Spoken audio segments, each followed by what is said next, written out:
মানে সবাইকে আমার শুভেচ্ছা।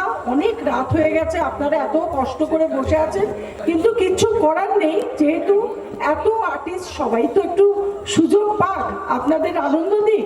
তো আজকে এখানে এসে ভালো লাগার কথাটা বারবার বলতে বিরক্ত লাগে, ভালো লাগে বলেই তো বারবার আসি। একটা ছোট্ট ঘটনা বলবো। আমি নিজে একটু অসুস্থ, আমার একটা অ্যাক্সিডেন্ট হয়েছে, আমার পায়ে লেগেছে, আমার চোখে আজকে একটা ইঞ্জেকশন দেওয়ার কথা।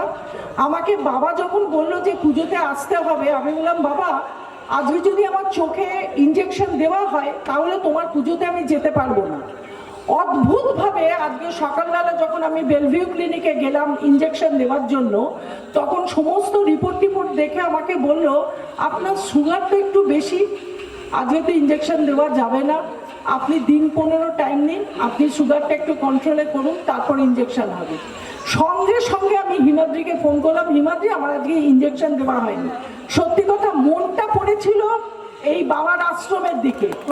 আজকে এই মা কালী কত জাগ্রত, দক্ষিণা কালী, সবাই মিলে বলো জয় কালী, জয় জয় কালী, জয় কালী, জয় কালী, জয় জয় কালী। বাবার কথা বলে শেষ করতে পারবো না।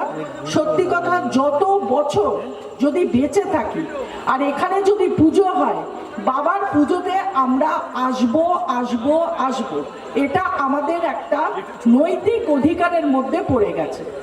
আর সত্যি কথা এখানে এসে এত ভালো পরিবেশ, সবাই পরিচিত মুখ, এত আদর যত্ন, এত সব কিছু, এই দিনটাকে আমরা ভুলতে পারি না। তাই যখনই বাবা ডাকে আমরা চলে আসি।